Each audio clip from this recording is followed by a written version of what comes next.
Hello friend, good morning. पिछली class में हम लोगों ने टाइप फर्स्ट सीख चुके थे। आज हम लोग क्या करेंगे, यूजुअल ऑर्डर के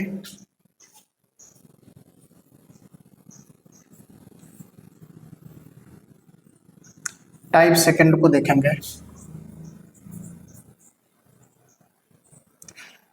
हम उम्मीद करते हैं कि टाइप फर्स्ट से बेस्ड जितने भी क्वेश्चन बुक में आपको मिले होंगे सभी के आंसर आ गए होंगे। ठीक है, तो आज हम लोग टाइप सेकंड को देखते हैं। आइए टाइप सेकंड के क्वेश्चन को देखते हैं। अब टाइप सेकंड में क्वेश्चन पहला है आपका, अंग्रेजी वर्णमाला में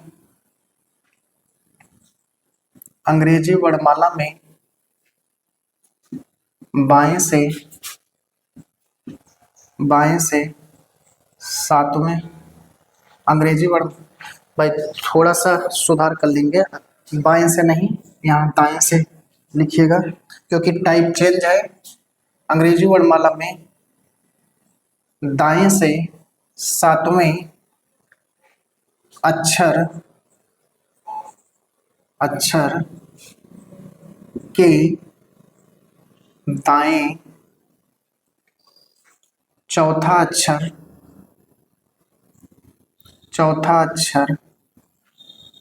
कौन सा होगा। ठीक है, अब ये है आपका यूजुअल ऑर्डर का टाइप सेकंड।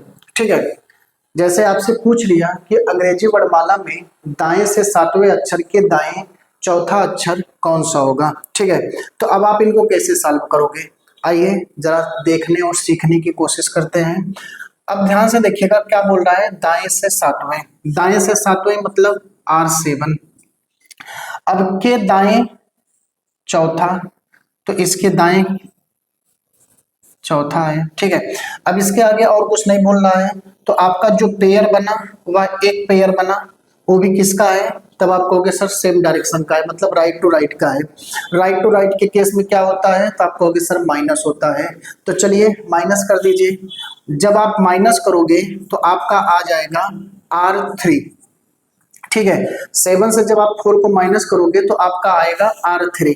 ठीक है, क्या अब ये R3 किसी अदर के साथ पेयर बनाएगा, तब आप कहोगे सर अब ये अदर किसी के साथ पेयर नहीं बनाएगा। तो यही आपका क्या बन गया, यही आपका फाइनल आंसर बन गया। अब यहाँ यही आपका फाइनल आंसर बन गया। अब आप कहोगे सर आपने एक नोट लिखाया था कि फाइनल आंसर कभी हमारा राइट में नहीं आना चाहिए, लेकिन आप देख पा रहे हैं यहाँ जो आपका फाइनल आंसर है वो राइट में आया है। ठीक है, तो अब आप कहोगे सर आपने कहा था कि फाइनल आंसर कभी भी राइट में नहीं आना चाहिए, फाइनल आंसर हमेशा लेफ्ट में आना चाहिए। तो अब आप क्या करोगे मेरे भाई मेरे दोस्त, कभी भी अगर गलती से आपका फाइनल आंसर राइट में आ जाए तो आप इसको लेफ्ट में कन्वर्ट कर लेंगे।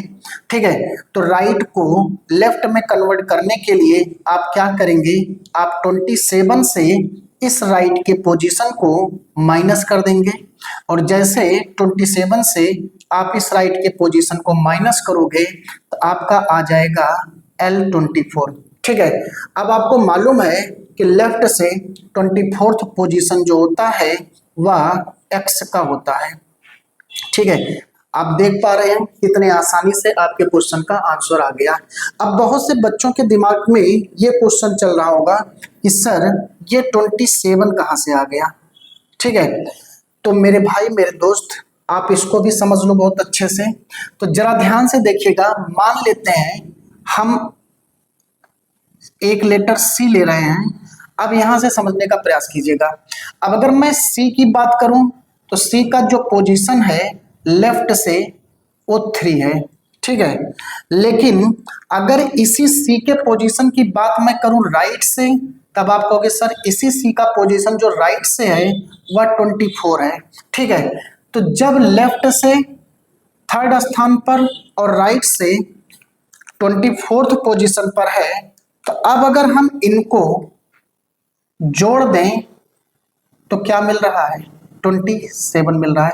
तो कहने का मतलब यह है कि किसी भी लेटर का लेफ्ट से पोजीशन और राइट से पोजीशन का जो सम होता है वो 27 के बराबर होता है।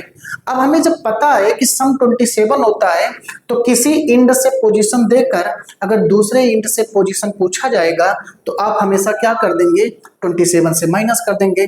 तो वही चीजें मैंने यहाँ किया कि राइट से तीसरा पोजीशन इनका दिया गया था तो लेफ्ट से हमें पता करना था, तो हमने क्या किया, 27 से राइट वाले पोजीशन को जब मैंने माइनस किया तो उसी लेटर का लेफ्ट से वैल्यू क्या होता है वो हमें मालूम हो गया।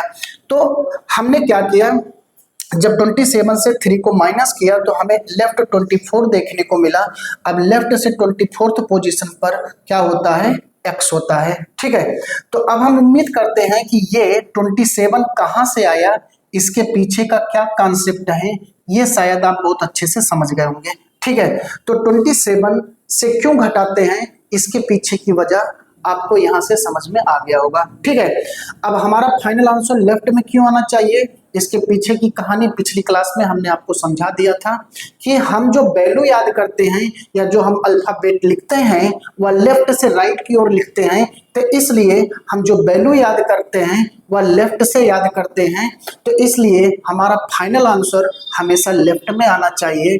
ठीक है, अब आपने देखा कि अगर गलती से कभी आपका फाइनल आंसर राइट में आए तो उसको लेफ्ट में हम कैसे कन्वर्ट करते हैं, तब आप कहोगे सर 27 से राइट वाले पोजीशन को माइनस कर देते हैं तो वह लेफ्ट में कन्वर्ट हो जाता है। क्या मेरी बातें आप लोग को प्रॉपर समझ में आ गया? हम उम्मीद करते हैं कि आपको मेरी बातें समझ में आ गई होगी। ठीक है, तो चलिए, अगर नहीं समझ में आई होगी, थोड़ा बहुत डाउट होगा, तो हम उसको नेक्स्ट क्वेश्चन से और ज्यादा क्लियर करने का प्रयास करते हैं। बस इतना आप लोग ध्यान में रखेंगे कि जो आपका फाइनल आंसर है वो हमेशा लेफ्ट में आना चाहिए। ठीक है, अगर राइट में आ गया तो तुरंत आप उसको 27 से माइनस कर देंगे तो वह लेफ्ट में कन्वर्ट हो जाएगा। ठीक है, और 27 से क्यों माइनस करते हैं, ये 27 आपको कहाँ से मिला, तो आपको इसको मैंने एक्सप्लेन कर दिया। ठीक, चलिए दूसरा क्वेश्चन देखते हैं। जैसे क्वेश्चन है, अंग्रेजी वर्णमाला में दाएं से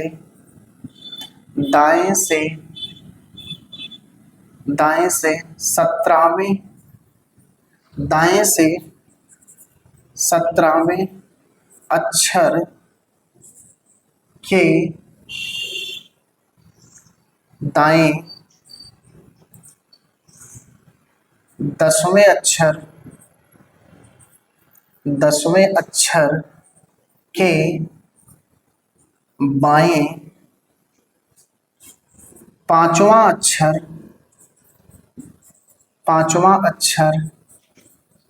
कौन सा होगा। ठीक है, मान लो ये क्वेश्चन है कि अंग्रेजी वर्णमाला में दाएं से 17वें अक्षर के दाएं 10वें अक्षर के बाएं 5वां अक्षर कौन सा होगा। ठीक है, अब इस क्वेश्चन को अगर हमें सॉल्व करना है तो हम कैसे सॉल्व करेंगे, आइए देखने और समझने का प्रयास करते हैं। कह रहा है कि दाएं से 17वें, दाएं बोले तो राइट, R17 के दाएं 10वें मतलब R10 के बाएं 5वां मतलब लेफ्ट 5। ठीक है, तो हमने शॉर्ट में क्वेश्चन को लिख लिया। अब इनका हम पेयर बनाकर सॉल्व करेंगे। तो जो पहला पेयर बना वो राइट और राइट का बना। राइट और राइट के केस में क्या होता है, तब आप कहोगे सर राइट और राइट के केस में माइनस होता है। अब हम इनको क्या कर देंगे, माइनस कर देंगे, और जब इनको हम माइनस करेंगे तो 17 से जब 10 को माइनस करेंगे तो क्या आ जाएगा, R7 आ जाएगा। ठीक है, अब ये जो L5 बच रहा है इसको ले आके इनके साथ कनेक्ट कर देंगे। ठीक है, अब जो एक दूसरा पेयर बना वह राइट और लेफ्ट का बन रहा है। राइट और लेफ्ट जो है वो अपोजिट डायरेक्शन का पेयर है, मतलब सेम नहीं है, अपोजिट है। तो अपोजिट के केस में हम क्या करेंगे, इनको प्लस कर देते हैं। अब प्लस करेंगे तो लेकिन लिखेंगे किसके साथ, हमेशा पहले वाले के साथ। तो अब आपका आ गया R, 7 + 5 करेंगे तो R 12 आ गया। अब ये आपका फाइनल आंसर बन गया, ठीक है, ये आपका फाइनल आंसर बन गया। अब फाइनल आंसर किस में आया है, राइट में। आना किस में चाहिए, तो आप कहोगे सर लेफ्ट में आना चाहिए। तो इसका मतलब है कि इस राइट को हमें लेफ्ट में बदलना होगा। तो इस राइट को लेफ्ट में अगर हमें बदलना है तो अभी अभी मैंने आपको बताया कि राइट को लेफ्ट में बदलने के लिए 27 से राइट वाले पोजीशन को हम माइनस कर देंगे तो क्या आ जाएगा, तब आप कहोगे सर L15 आ गया, ठीक है। अब अगर हम आपसे पूछें कि लेफ्ट से 15th लेटर कौन होता है, तो अब आप क्या बताओगे, अब आप कहोगे सर लेफ्ट से 15 लेटर O होता है। लेफ्ट से 15 लेटर क्या होता है, O होता है, ठीक है। तो हम उम्मीद करते हैं कि आपको ये कॉन्सेप्ट पूरा समझ में आ गया होगा। तो आपने क्या सीखा कि कभी अगर आपका आंसर राइट में आ जाए तो हम क्या करते हैं, हम उसको 27 से माइनस करके सबसे पहले लेफ्ट में कन्वर्ट करते हैं और फिर जिस प्रकार से हमने लेफ्ट से वैल्यू याद किया है उसी के आधार पर हम अपने क्वेश्चन का आंसर करते हैं, ठीक। तो हम उम्मीद करते हैं कि आपको पूरा ये बहुत अच्छे से समझ में आ गया होगा। तो बस आप इस टाइप के क्वेश्चन को ढूंढिएगा बुक से और सॉल्व करिएगा और फिर आप बताइएगा क्या आपके आंसर आ रहे हैं कि नहीं आ रहे हैं, ठीक है। तो आज के लिए बस हम इतना ही रख रहे हैं। Okay, thank you, bye bye.